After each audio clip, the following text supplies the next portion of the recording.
বিহালীৰ অব্যাহত আছে বন্যহস্তীৰ উপদ্ৰৱ। হাতীৰ উপদ্ৰৱৰ বাবে বিনিদ্ৰ ৰজনী কটাব লগা হৈছে ৰাইজে। আৰু নিশা বৰগাঁও বনাঞ্চলিক কাৰ্যালয়ৰ অধীনৰ বহু গাঁৱত উপদ্ৰৱ চলালে বন্যহস্তীয়ে। লগতে হাতীয়ে ভাঙিছে বাসগৃহ, তহিলং কৰিছে কৃষিভূমি। শীঘ্ৰে বন্যহস্তীৰ উপদ্ৰৱ ৰোধ কৰাৰ বাবে পদক্ষেপ গ্ৰহণৰ দাবী উত্থাপন কৰিছে। কিছু দৃশ্যাংশ দেখুৱাইছো। এইখিনি স্থানতে বন্যহস্তীৰ উপদ্ৰৱ আৰু যাৰ ফলত এতিয়া অঞ্চলবাসীয়ে বিনিদ্ৰ ৰজনী কটাব লগা হৈছে। হাতীৰ উপদ্ৰৱত ত্ৰস্তমান হৈ পৰিছে ৰাইজ। ঘৰ দুৱাৰ ভাঙি নষ্ট কৰিছে, কৃষিভূমি এফালৰ পৰা নষ্ট কৰিছে। গতিকে হাতীৰ এই উপদ্ৰৱ ৰোধ কৰিবৰ বাবে বন বিভাগলৈ কাতৰভাৱে আহ্বান জনাইছে স্থানীয় লোকসকলে।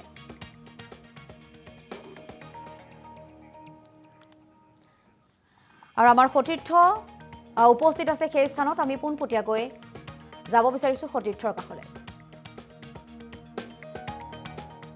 বিহালীত বন্যহস্তীৰ তাণ্ডৱ দেখিবলৈ পোৱা গৈছে যি বিগত বছৰসমূহৰ দৰে এই বছৰ আচলতে বিহালীত বন্যহস্তীয়ে তাণ্ডৱ চলাই আহিছে। আৰু মই আহি উপস্থিত হৈছো এই মুহূৰ্তত বিহালী যি বুৰৈঘাট অঞ্চল আছে, বুৰৈঘাট অঞ্চলত উপস্থিত আছো। মোৰ কেমেৰা সহযোগী দৃশ্যাংশ দেখাব। আচলতে এনেদৰেই যি বিহালীত এটা হাতী বৰ্তমান সময়ত এটা হাতী আচলতে এনেদৰে উপদ্ৰৱ চলাই আহিছে।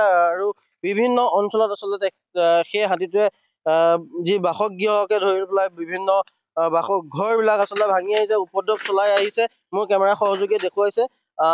ইয়াৰ লগতে আচলতে যোৱাকালি 12টাৰ পৰা 1টামান বজাৰ ভিতৰত যি অকলশৰীয়া যি হাতীটো আহিছিলে, সেই হাতীটোৱে আচলতে কেইবাঘৰো লোকৰ বাসগৃহ আচলতে বৰ্তমান সময়ত ভাঙি শেষ কৰিছে। আৰু মোৰ কেমেৰা সহযোগীয়ে দৃশ্যাংশ দেখুৱাই আছে।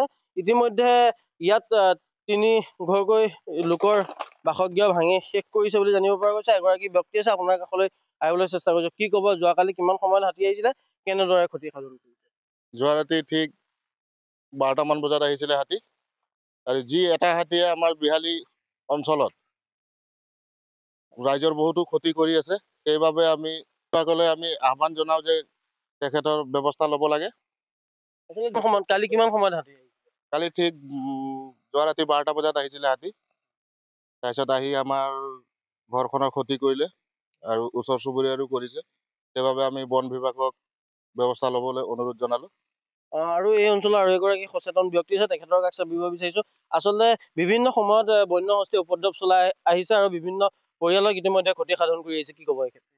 নিশ্চয়কৈ ক'ব লাগিব, বিগত 20-25 বছৰ ধৰি পেলাই বন্যহস্তীৰ তাণ্ডৱ বিহালীত চলি আছে।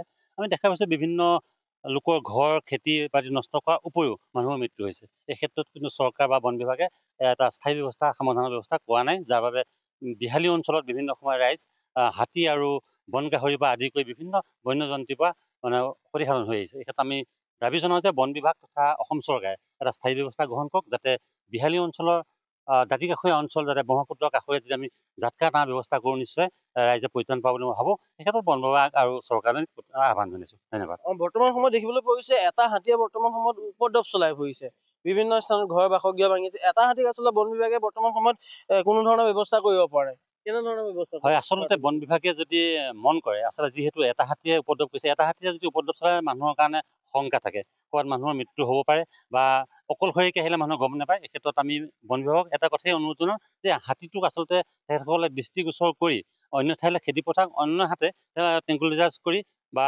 তেনেধৰণৰ ব্যৱস্থা কৰি এটা ৰাইজক সুৰক্ষা দিবৰ ব্যৱস্থা কৰিবলৈ আমি দাবী জনাইছোঁ। এই বিষয়টো আচলতে হাতী মানুহৰ সংঘাতৰ বিষয়টো ইতিমধ্যে মুখ্যমন্ত্ৰীক জনোৱা হৈছে।